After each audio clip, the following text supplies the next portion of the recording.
برادری عزیز شما خودتون گذاشتگی نکنید. شما اگر که خودتون میگذاشته یوروپا رفته بود اومد نمیکرد. وای حضرت یعقوب پیغمبر بود. وای همه با امر خدا بود. خودت کی تو؟ یک سوال. حضرت یعقوب بود و فرزندش رو قربانی می‌کرد. قربانی را از دیدگاه لغوی و معنی برای ما تعریف کنیم. قربانی از روی دین اسلام قربان کردن، خون ریختن. قربان از دیدگاه لغوی لغوی نه شما برادر از دیدگاه قربانی از دیدگاه لغوی معنای لغت همچون قربانی چیست؟ این رو برای من تعریف. قربانی از ویم سر دادن، سر وای کردن، سر فرود آوردن، سر چی کردن، سر بوی دادن.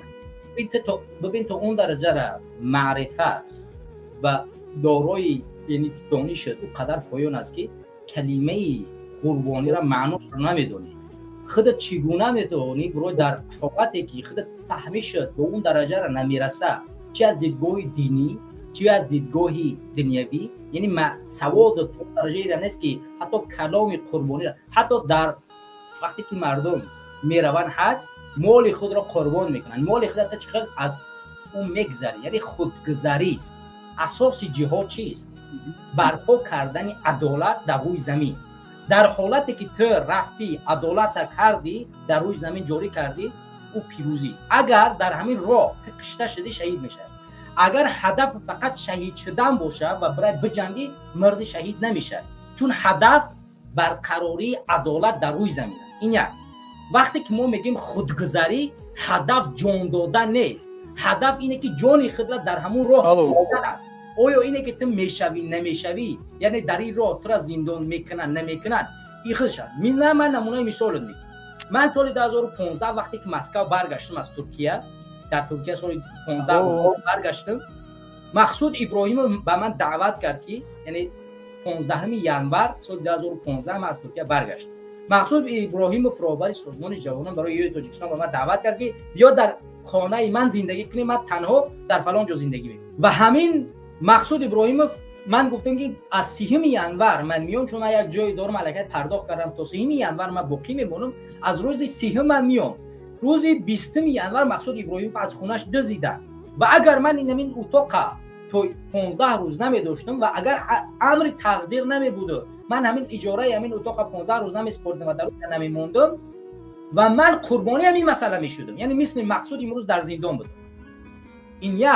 دوم، من سال 2018 رفتم در روسیه، مرا دستگیر کردن ولی با امر تقدیر مرا آزاد کردن. این قربانی نیست؟ میتونستم در جای مقصود ابراهیم وفازی باشم و میتونستم در جای کی بودم جناب دارد سهراب ظفرگی از روسیه من مثال می‌زدن مرا می‌بردن، من دستگیر شدم. این قربانی از خودش گذشتن است.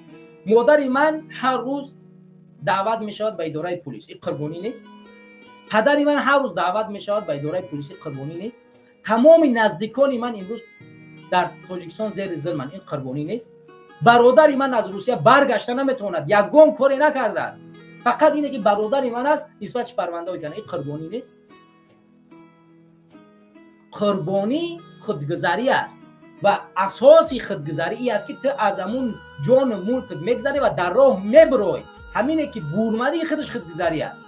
اونه که تو در اونجا شهید میشه، زندان میشه، میکشنت، او دیگه توقع، او دیگه تقدیر الهی است، او دیگه دستی من نیست. من قربان شدم میگه در این بله صبر کن. من در روسیه بودم، تظاهرات کردم، تمام تظاهرات های من در روسیه هستم. در روسیه تظاهرات کردیم.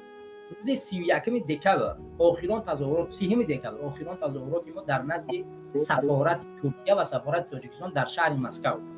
بعد از او 2018 ماه دکتر من مسکو رفتم، در مسکو دستگیر شدم. 8 ساعت در فرودگاه نگاهم داشتن. بعد از 8 ساعت خب دیگه به امر الهی ما رو زندان نکردن، آزاد می‌کردن و میتونستن ما رو از اونجا ببرن. این خودش قربانی نیست؟ خودگذری نیست؟ پس برای چی گریخته یوروپا اومدی؟ تو اخیرا نرفتی. ببین وقتی تو در جنگ میرای همچون یک مجاهد میجنگی و حتما خطا بشکنی، یعنی بکشی، هدف کشتن نیست. البته وای مجاهد که شدی میکشی وای خدا. هدف کشتن نیست، هدف برقراری عدالت است. وقتی که بار اول خالد بن ولید رسول خدا صلی الله علیه و سلم به جنگ روان میکنه، سرلشکر نیست، یکم امیر کشته میشود، دوم امیر کشته میشود، 2000 سرباز دارند و در آخر سرلشکری به دست خالد بن ولید میغلطه و خالد بن ولید مردم رو از همون جنگ میگریزونه، میگه که بس جنگ تموم، قفانشینی میکنه. قفانشینی میکنن به مدینه میآیند و در مدینه همه براشون سنگ میزنن، میگن شما از جنگ گشته، امر رسول خدا صلی الله علیه و سلم برگردید. رسول خدا صلی الله علیه و سلم میگه که این کاری که خالد کرد این بهترین کار بود، نجات دادن سرباز از مرگ این بالاتر از اون چیزی است که پیروز چی میشی، سرباز رو میکشی. و خود رسول خدا صلی الله علیه و سلم از مکه هجرت کرد به مدینه، یعنی گریخ از خطر.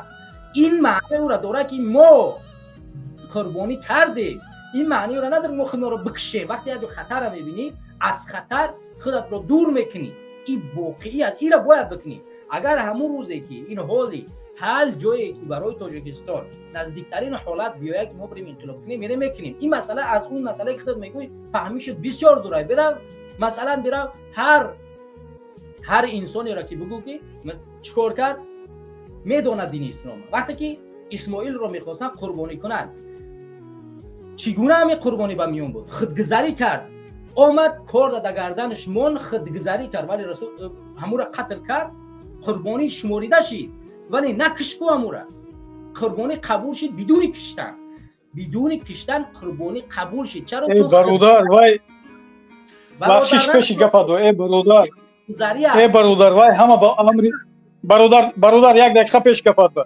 یک دقیقه پیش وای برادر وای حضرت یعقوب پیغمبر بود، وای همه با امر خدا بود. خودت کی تو؟ یک سوال. حضرت یعقوب بود و فرزندش رو قربانی میکرد، پیوستش کرد. همه مرده که این اکو اگر تو یه هفته بگوی که این با فکرم که با یکمش گبزنیاش برادر عزیز حضرت یعقوب امونش سخت نیست، یک دیمش که امونش یکمش که اوقا سخت نیست، دیمش که مردک موجه با چهره گبزه است. تو یا آدمی که یک کار کرده یک گپای گفته است که تو حق داری که با چهره ببروی گپ زنی، چون تو با چهره نمیبروی گپ نمیزنی. از رحمان رو برو با چهره گپ زن تا پگه نصیحتت می‌نیم. بیو الماز این گپای شما به حد خطا ده. میدونی برای چی خطا؟ خطا که مردمی که همین نورس و همشه این خیل بود همه برای فریب بود شده. من یگون گر نه حقارت نه یگون جنگ وای نمیکنم. چون چهرهت نشون نمیدی. یک مرتبه در ساعتی که خود تو امروز لبای درست خب قربانی منظوری خودت فقط کشتن ده، تو نکشتنت قربانی نبوده. اینه که تو در جنگ میره اشتراک میکنی قربانی فقط بکشنه در قربانی است. تمام ایش از جانب خودت و به مفکوره خودت و علم خودت تن دادیم در این مسئله دوم خودت چگونه میبینی همین مسئله که ما باید چیکار کنیم از دیدی خودت کدام کار ما خطا است. اگر خودت که ما خب جون شده خطر میگیره خودت همین مسئله که عین حال در تاجیکستان وجود داره که امکان داره تاجیکستان با خودکمکی مثل مثلا عراق مثل سوریه و یک جنگ شهروندی طولانی مدت تبدیل شود و امکان حتی از بین بردنش است. به خاطر چی؟ چون هر دیکتاتوری هر کشوری که یک حکمران داشته است او عاقبت از بین رفتگی است. خب چیکار کنیم؟ بیا خودت بگو.